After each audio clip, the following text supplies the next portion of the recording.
নমস্কার বন্ধুরা, বাসন্তী কিচেনে আপনাদের স্বাগত। ডাঁটা শাক, সিম ও বাঁধাকপির পাতা দিয়ে বাটা তৈরি করার জন্য প্রথমে একটি কড়াইতে ডাঁটা শাক দিয়ে, বাঁধাকপির পাতা দিয়ে, সিম দিয়ে, সামান্য জল দিয়ে, দুটো কাঁচা লঙ্কা দিয়ে নেড়েচেড়ে নিচ্ছি। স্বাদ মতো নুন দিয়ে আবার নেড়েচেড়ে নিচ্ছি। এখন সেদ্ধ করার জন্য 10 মিনিটের জন্য ঢেকে দিচ্ছি।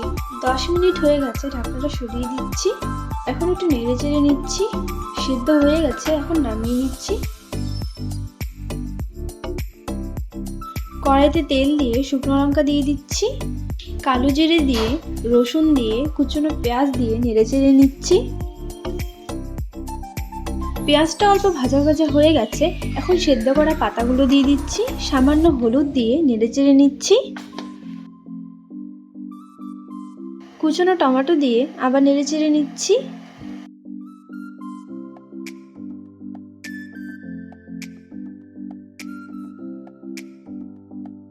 ভাজা হয়ে গেছে, এখন নামিয়ে নিচ্ছি। এখন এগুলোকে বেটে নেব।